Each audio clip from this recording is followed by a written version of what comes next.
সেই শুকনো চিড়েগুলো নিয়ে ঘরে ফিরে সুন্দর করে নিজের পরনের যে বসন তার থেকে কিছুটা অংশ ছিঁড়ে একটা পুটুলি বাঁধলেন।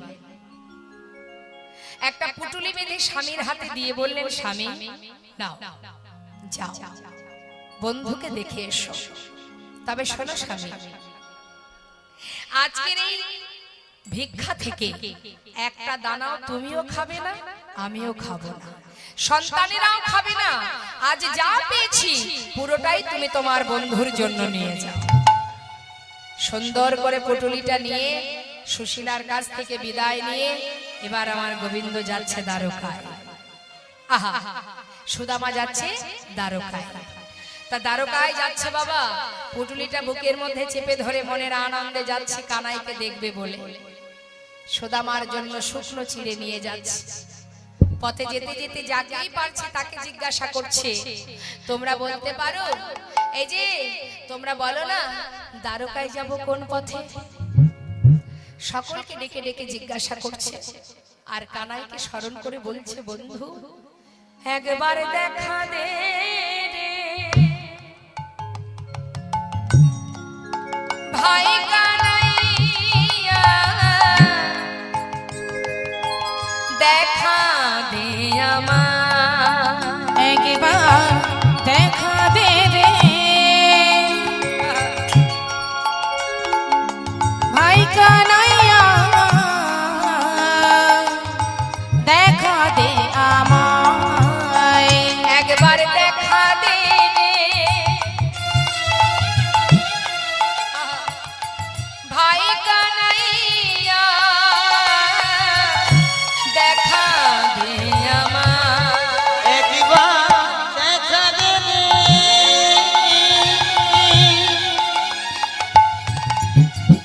ওরে ভাই কানাইয়া, দেখা দে আমায়। এ জীবনে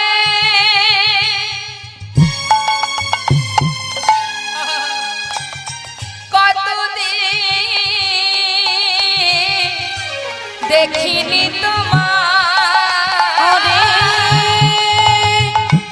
এ জীবনে কতদিন দেখিনি তোমায়, দেখা দে আমার, একবার দেখা দে রে ভাই কানাইয়া, দেখা দে আমায় একবার, দেখা দে আমায় একবার, দেখা দে আমায়। পথ ধরে আসছে সুদামা। এদিকে ভগবান কৃষ্ণ সিংহাসনে বসে বসে সুদামার আশা পথে নয়ন দিয়ে আছে। আর এদিকে রুক্মিণী সত্যভামা পাশে দাঁড়িয়ে বলছে, স্বামী স্বামী গো, তোমার বন্ধু আসছে, আর কত কষ্ট দেবে তুমি, একবার তাকে গ্রহণ করো, দেখা দাও স্বামী, তুমি একটিবার দেখা দাও। ভগবান বলে উঠলেন, শোনো রুক্মিণী, এখনো সময় হয়নি, সময় হলে নিশ্চয়ই যাব, অপেক্ষা করো। এত কষ্ট যখন আমার বন্ধু পেয়েছে, আর এইটুকু কষ্ট করতে পারবে না? আমি যাব বললেই তো যেতে পারবো না, সময় না হলে আমি যাব কি করে?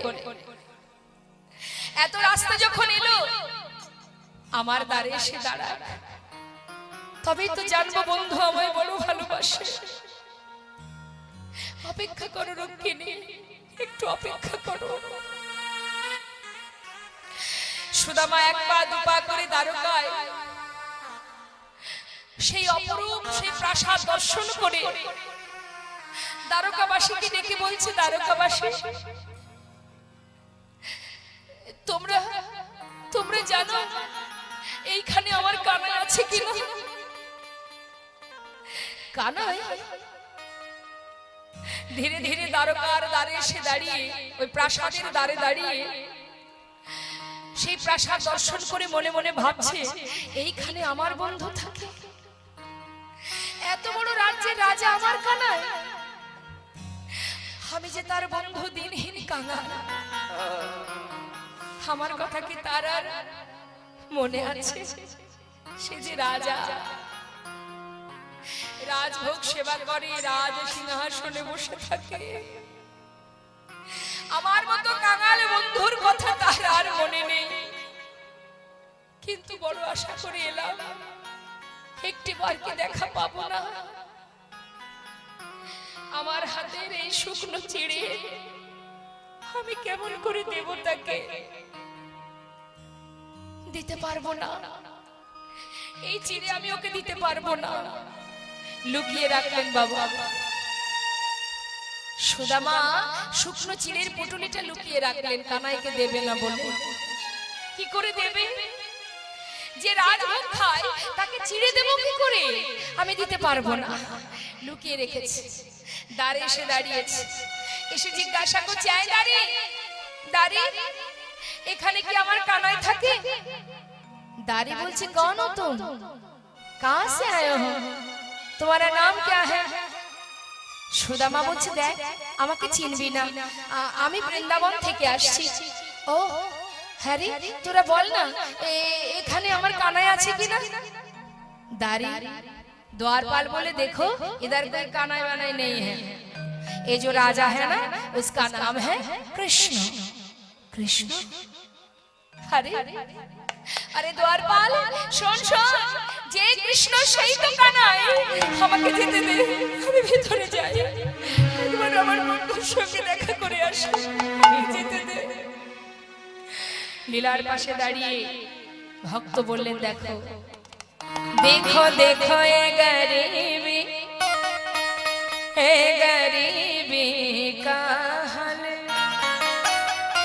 कृष्ण की द्वार पे विश्वास लेके आया हूँ, बचपन की यार है मेरा शान, यही सोच के आस करके आया हूँ,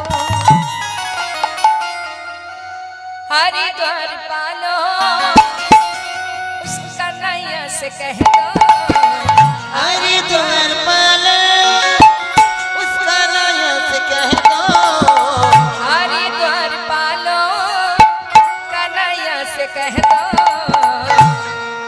कि द्वार पे सुदामा करीब आ गया, इधर भी सुदामा करीब आ गया है, हरिद्वार पालो कन्हैया से कह दो, हरिद्वार पालो उसका नैया से कह दो, इधर पे सुदामा करीब आ गया है, इधर पे सुदामा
ভক্ত।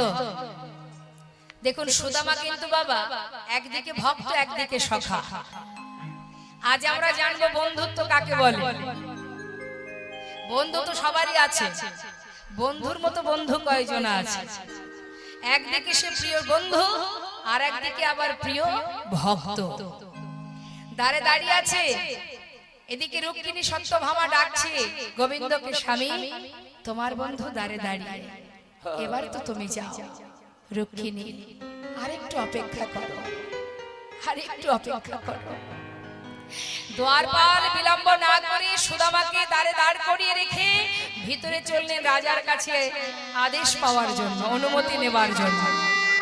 যে ভিখারি এসেছে, এক ভিখারি দ্বারে দাঁড়িয়ে আছে, সারা গায়ে নোংরা কাদা দুর্গন্ধ, এমন পাগল বেশে সে দাঁড়িয়ে আছে, সে আপনার সঙ্গে দেখা করতে চায় মহারাজ। এটা জানবার জন্য যাচ্ছে দ্বারপাল ভিতরে। আর এদিকে স্বয়ং ভগবান তিনি সিংহাসনে বসে আছেন, রুক্মিণী সত্যভামা তিনি সুন্দর করে রাজবেশে সাজাচ্ছেন গোবিন্দকে। তা আসুন আমরা অন্তরে হৃদয় মন্দিরে ভগবানকে বসিয়ে আমরাও গোবিন্দকে সাজাবো। সাজাচ্ছে কেমন করে ভগবানকে? সাজো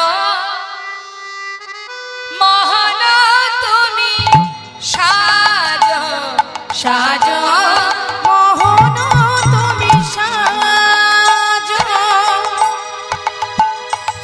সাজো মোহন তুমি সাজো, সাজো মোহন তুমি সাজো, আর সাজো মোহন তুমি সাজো, সাজো সাজো মোহন তুমি সাজো, সাজো সাজো মোহন তুমি সাজো, সাজো মোহন তুমি সাজো, সাজো মোহন তুমি সাজো, সাজো মোহন তুমি সাজো, সাজো সাজো মোহন তুমি সাজো, সাজো সাজো মোহন তুমি সাজো, সাজো মোহন তুমি সাজো।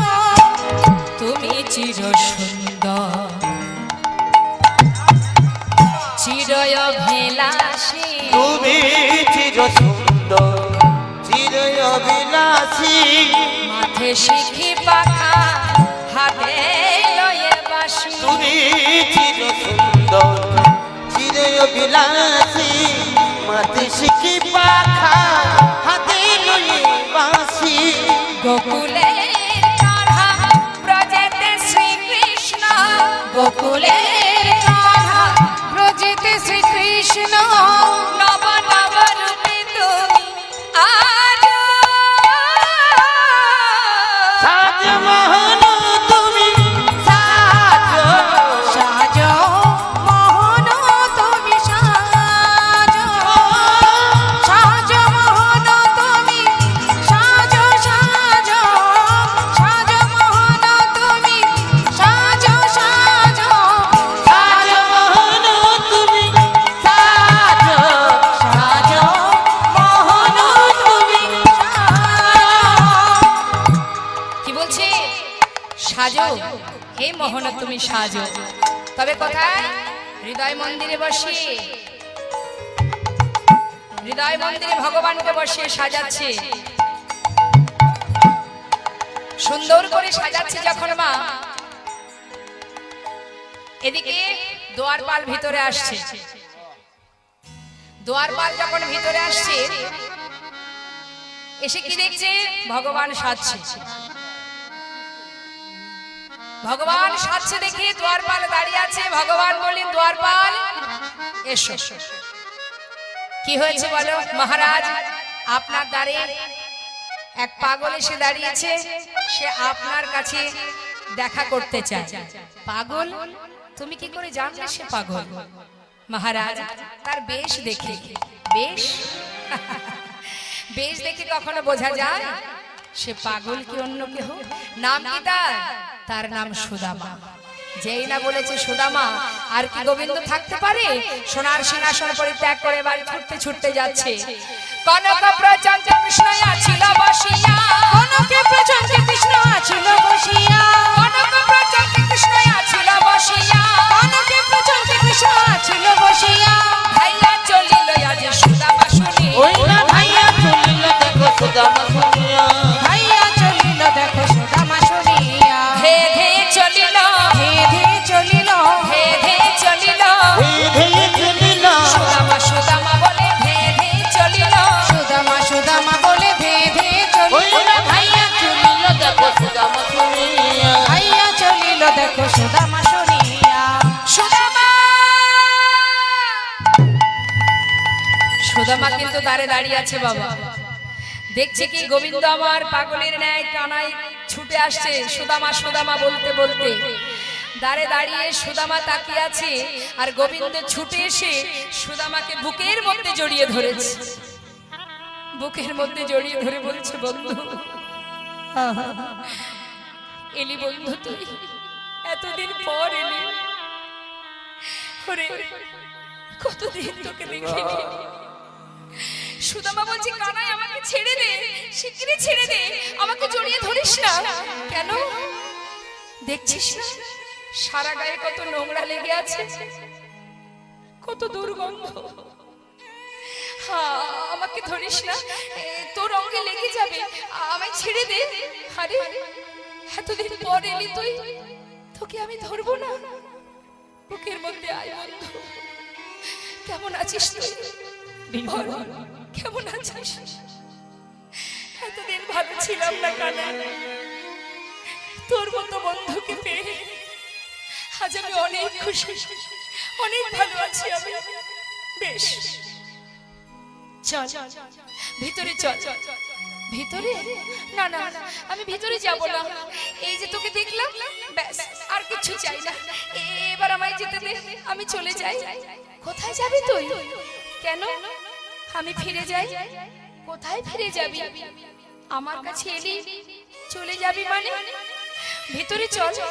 না না, ভিতরে রাজরানীরা দাঁড়িয়ে আছে, সেখানে আমি এইভাবে যাব কি করে? আমি তাদের সামনে দাঁড়াবো কি করে? সুদামা চেয়ে দেয়, সকলে দাঁড়িয়ে আছে, বরণ ডালা হাতে নিয়ে তোকে বরণ করবে বলে। আয়, জোর করে সুদামাকে নিয়ে ভিতরে গেল বাবা। ভিতরে গিয়ে রুক্মিণী সত্যভামা সুদামাকে বরণ করলে। বরণ করার পর গোবিন্দ সুদামাকে নিয়ে তার যে সোনার সিংহাসন, সেই রাজ সিংহাসনে বসালে। জীবনে যে কখনো চেয়ারই পায়নি, মানে চেয়ারে বসতে পারেনি, তাকে বসিয়েছে সোনার সিংহাসন। সোনার সিংহাসনে বসেছে বটে, এমন ভাবে বসেছে যাতে তার অঙ্গের ছোঁয়া না লাগে, হাত গুটিয়ে বসে আছে। কানাই বলছে, এই শাখা, এইভাবে কেউ বসে? আরে ঠিক করে হাত পা ছেড়ে বস।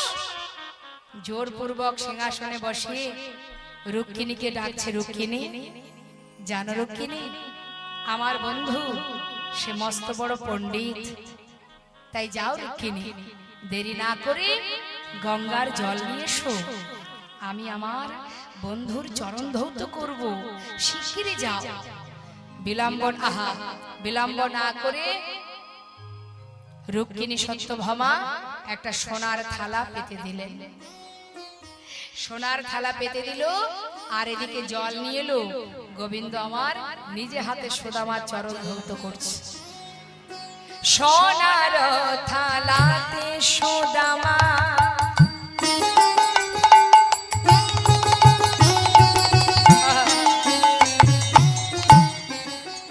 আজে চরণ রাখিল,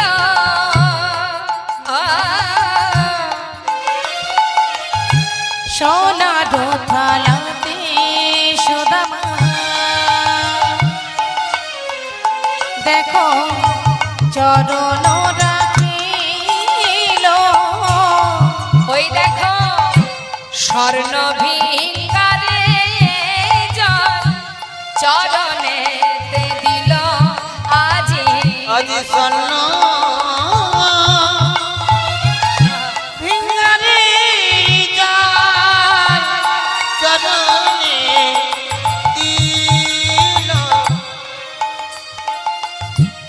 স্বর্ণ ভিঙ্গারে জল চরণেতে দিল।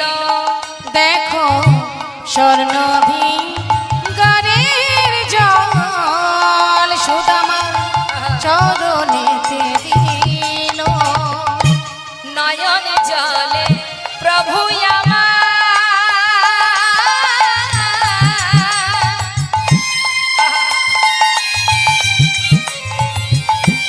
চরণ ধোয়ালো। ও দুটি নয়ন জলে প্রভু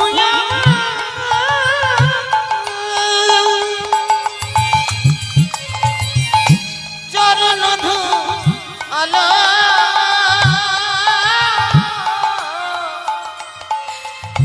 জুড়ালো জুড়ালো বলে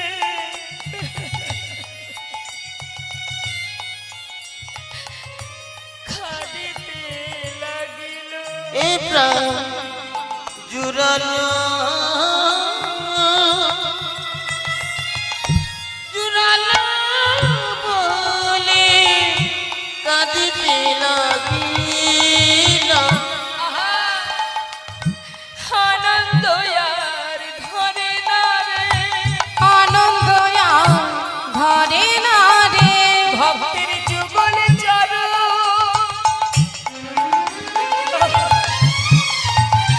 ধোয়ায় দিয়ে আনন্দ আর ধরে না রে। ভক্তের যুগল চলো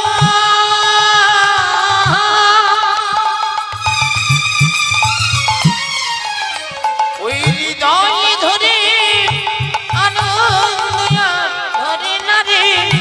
জুড়ালো জুড়ালো বলে কাঁদিতে লাগিল। এই প্রাণ জুড়ালো জুড়ালো বলে কাঁদিতে লাগিল।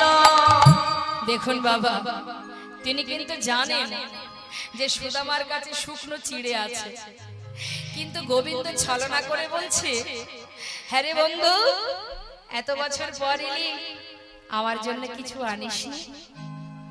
সুদামা চিড়ের পুটুলিটা লুকিয়ে রেখে বলছে, জানিস কানাই, ভেবেছিলাম কিছু নিয়ে আসবো, কিন্তু পারলাম না। কি করে আনবো বল? দিনহীন কাঙাল আমি, এত চেষ্টা করেও কিছু আনতে পারলাম না ভাই। গোবিন্দ চরণ ধোয়াচ্ছে আর মনে মনে বলছে, সুদামা আজ তুই আবার মিথ্যে বললি আমায়, আমার জন্য এনেছিস কিন্তু আমায় দিতে পারছিস না। ভেবেছিস তোর আনা শুকনো চিড়ে আমি খাবো কি করে? তুই কি জানিস না কানা সুদামা, আমি তো রাজভোগ চাই না। কেউ যদি আমাকে ভালোবেসে খাওয়ায়, সে যাই হোক, আমি যে বড় আনন্দ সহকারে সেবা করি। বেশ, তুই যখন দিলি না, আমি সময় মতো খেয়ে নেব। মনে মনে ভাবছি, মুখে কিছু না বলে সুদামাকে স্নান করালো। স্নানের পর শুদ্ধ বসন পরিয়ে রুক্মিণী সত্যভামা তাকে রাজভোগ খাওয়ালো। উদর পরিপূর্ণ করে সেবা করার পর যখন শয্যা পরি নিয়ে গিয়ে সুদামাকে শয়নে দিয়েছে, সুদামা কিন্তু মা শুয়ে পড়েছে। অনেক পথ হেঁটে এসেছে, ক্লান্ত শরীর, শুয়ে থাকা মাত্রই ঘুমিয়ে পড়েছে। আর যেই না ঘুমিয়ে পড়েছে, রাজ্যে সবাই ঘুমিয়ে আছে, ঠিক সেই সময় রাজমহলে যখন সবাই ঘুমাচ্ছে, ওই নির্জন সময় বুঝে ভগবান এক পা দুপা করে সুদামার কুঞ্জে প্রবেশ করলেন।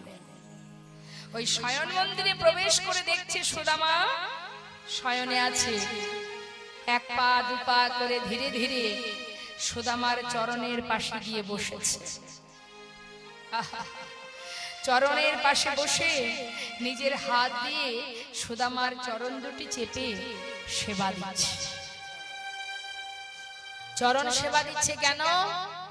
কত পথ হেঁটে এসেছে বন্ধু, কত ব্যথা হয়েছে পায়ে। চরণ সেবা করছি যাতে বন্ধু ভালো করে ঘুমাতে পারে। ভগবান ভক্তের চরণ সেবা করছে, আর সেই চরণ সেবা করতে করতে হঠাৎ তার চরণ তলে লক্ষ্য দিয়ে দেখছে কত কাটা ফুটে আছে চরণ তলে। মনে মনে গোবিন্দ চোখের জলে মুখ ভাসিয়ে কাঁদছে আর ভাবছে বন্ধু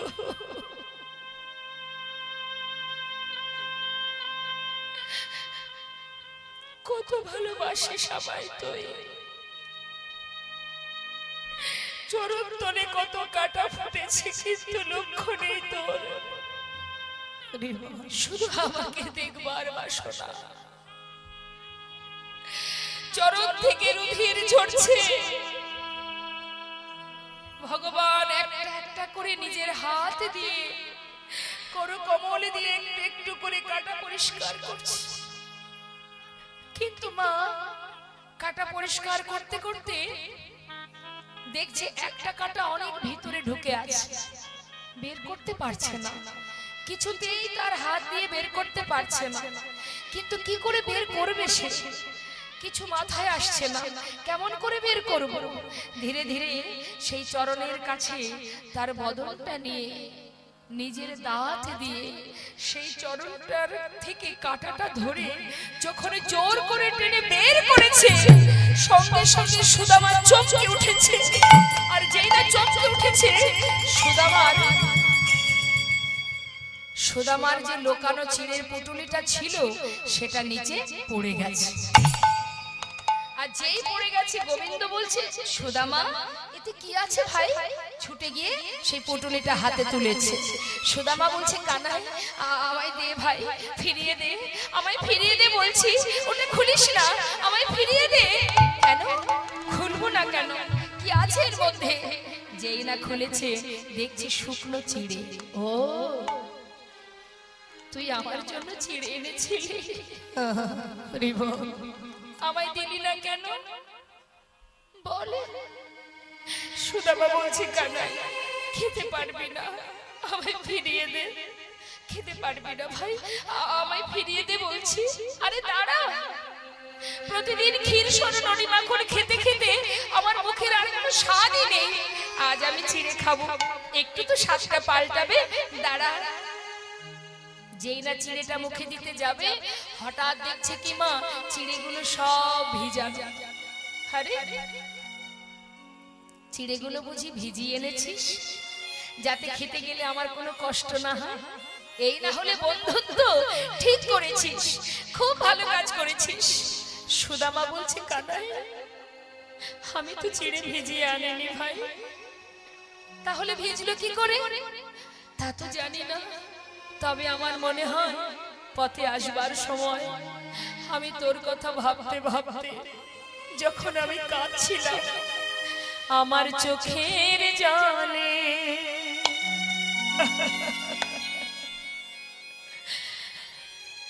চিড়ে ভিজে গিয়েছে,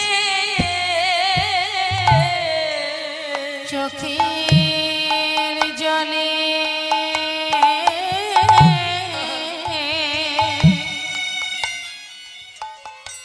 চিড়ে ভিজে গিয়েছে, আমার চোখের জলে চিড়ে ভিজে গিয়েছে, আমার চোখের জলে চিড়ে ভিজে গিয়েছে। আমি কেমন করে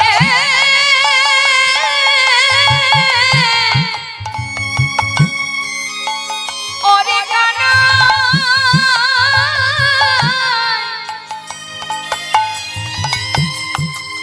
আমি কেমন করে দেব বদলে চোখের জলে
সবাই দেয়,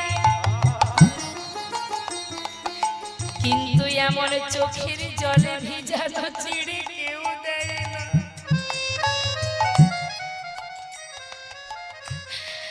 আজ আমি তোর সামনে দাঁড়িয়ে প্রতিজ্ঞা করলাম,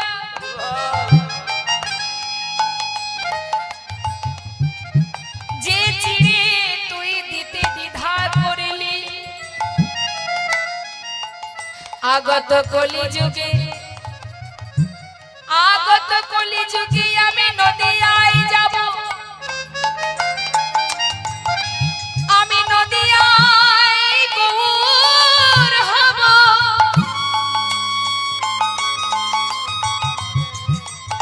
যদি কোনো কাঙাল কাঙালিনী যদি আমায় সেবা দিতে চায়, হরি বল। যদি আমায় চিড়ে ভোগে না দেয় আমি সেবা করব না। জীবের দ্বারে দ্বারে ভিক্ষা করে যদি মাটির মালসায় আমায় ভোগে নিবেদন করে, আমি গৌর হয়ে সেই ভোগে গ্রহণ করব। প্রতিজ্ঞা করলাম তোর কাছে ভাই, আমি প্রতিজ্ঞা করলাম যে চিড়ে তুই দিতে পারছিস না, দ্বিধা হচ্ছে তোর, আগত কলিযুগে এই চিড়েই আমি সেবা করব। কলিযুগে আমি গৌর হই। ভজপতিত উদ্ধারণ শ্রী গৌর হরি, ভজপতিত উদ্ধারণ শ্রী গৌর হরি। শ্রী গৌর হরি ও নব দীপনে হরি। শ্রী গৌর হরি নবদ্বীপ বিহারী। জয় জয় দিনময় হিতকারী, ভজপতিত উদ্ধারণ শ্রী গৌর হরি। কি বললেন? পতিত পাবন আমার গৌর হরি, যিনি পতিত জীবকে উদ্ধার করেন। তা আজ আমার গোবিন্দ বললেন, সুদামা তোর সামনে দাঁড়িয়ে প্রতিজ্ঞা করলাম কলিযুগে এই চিড়ে আমি সেবা করব। কিছুদিন পর সুদামার কাছে কৃষ্ণ রইল মা। কিছুদিনের মধ্যে হঠাৎ একদিন সুদামা কানাইকে ডেকে বললেন, বন্ধু জানিস ভাই, বেশ কিছুদিন হলো তোর ঘরে আছি, এবার তো আমাকে ফিরতে হবে, আমাকে বিদায় দে, আমি যাই। সুদামাকে জিজ্ঞাসা করছে গোবিন্দ, হ্যাঁ রে এই সুদামা, চলে তো যাবি, কিন্তু যাওয়ার আগে আমার কাছে কিছু চাইবি? না। কি চাইবো তোর কাছে? এই যে তোকে দেখেছি আমার স্বাদ মিটে গেছে। ঠিক তার আগে বাবা ভগবান কৃষ্ণ রুক্মিণীকে ডেকে বলছে, রুক্মিণী তোমার কাছে আজ আমার একটা বাসনা। কি স্বামী? রুক্মিণী আমার বন্ধু বড় কাঙাল, সে বড় অসহায়। রুক্মিণী সে আমার কাছে প্রতিজ্ঞা করেছে জীবনে কোনোদিন কিছু চাইবে না, আর আমিও প্রতিজ্ঞা করেছিলাম ও যদি না চায় আমি ওকে কোনোদিন দেব না। তা ও যদি না চায় আমি ওকে দেব কি করে বলো? রুক্মিণী একমাত্র তুমিই পারো, তুমি তো স্বয়ং লক্ষ্মী। যাও না রুক্মিণী, সুদামার সমস্ত দুঃখ দূরীভূত করে তাকে আমারই মতো সুখ প্রদান করো। পারবে রুক্মিণী? সর্বসুখী সুখী করতে পারবে তুমি? স্বামী কেন পারবো না, যদি অনুমতি হয় আমি নিশ্চয়ই পারবো। যাও, দেরি করো না। বন্ধু যেমন সুখে আছে তাকে একই সুখ প্রদান করো। বিলম্ব না করে রুক্মিণী বিশ্বকর্মাকে সঙ্গে করে নিয়ে সুদামার সুন্দর প্রাসাদ বানিয়ে সর্বসুখী সুখী করলেন। কিন্তু সুদামা কিছুই জানে না বাবা। ওমা ভাবছো বসে চলবে কিসে? তুমি ভাববার কি? যার ভাবনা সেই ভাবে, তুমি ভাবো তাকে। আজ সুদামা সর্বদাই কৃষ্ণ ছাড়া আর জানতো না। আজ দেখুন সে না চাইতেই সে সর্বসুখী সুখী হলো। সুদামা কিছুদিন বিশ্রাম করে কানার কাছ থেকে বিদায় নিয়ে যখন চলে যাচ্ছে, শুধু কানাইকে একটা কথা বলেছিল, ভাই তোর কাছে আমার একটা চাওয়া, তুই রাজাই হোস আর যেই হোস, আমার মতো অধম বন্ধু আমার কথা যেন ভুলে যাস না, যেন তোর সঙ্গ ছাড়া আমায় করিস না। হরি বল। কানার কাছ থেকে বিদায় নিয়ে যখন যাচ্ছে, কানাই বলছে, শোন শোন সুদামা, তুই চিন্তা করিস না, তোর কোনো দুঃখ থাকবে না, কোনো কষ্ট থাকবে না। সুদামা বলছে, কি কানাই বলেটা কি? ও কি জানে না আমার কিভাবে দিন যায়, এত কষ্ট এত দুঃখ? কিন্তু ও কি করে বলল যে আমার দুঃখ থাকবে না, কষ্ট থাকবে না? চিন্তা করতে করতে যাচ্ছে বাবা, হঠাৎ যেখানে সুশীলাকে রেখেছে গিয়েছিলেন তিনি, সেইখানে পৌঁছে সেই গাছতলায় গিয়ে দেখছে কি একটা বিশাল প্রাসাদ তৈরি হয়েছে। সুদামা চিন্তা করছে, এই প্রাসাদটা কে তৈরি করলো? আমার স্ত্রী তো এখানেই ছিল, তাহলে এত বড় প্রাসাদ কে বানালো? তবে কোন রাজা এসে হয়তো বানিয়েছে, কিন্তু আমার গিন্নি কোথায়? চারিদিকে খুঁজতে খুঁজতে হঠাৎ দেখছে কি ওই প্রাসাদ থেকে রাজরানীর বেশে সুন্দর করে বরণডালা সাজিয়ে এক পা দু পা করে নিচে নেমে আসছে। সুশীলাকে দেখে সুদামা চিনতে পারছে না, কে কে রমণী? সুশীলা নিচে নেমে এসে বলছে, স্বামী ঘরে চলো। সুশীলা, তোমার এমন বেশ কি করে হলো? স্বামী, তুমি কিছু না চাইলে কি হবে, তোমাকে সর্বসুখী সুখী করেছেন গোবিন্দ। দেখো স্বামী, ভিতরে এসো। ভিতরে নিয়ে গিয়ে সুন্দর করে সেই প্রাসাদের মধ্যে রাধা মাধবের বিগ্রহ স্থাপন করে আজ সুদামা আর সুশীলা দুজনে সেবায় রত হলেন। রাধে কৃষ্ণ গোবিন্দ গোপাল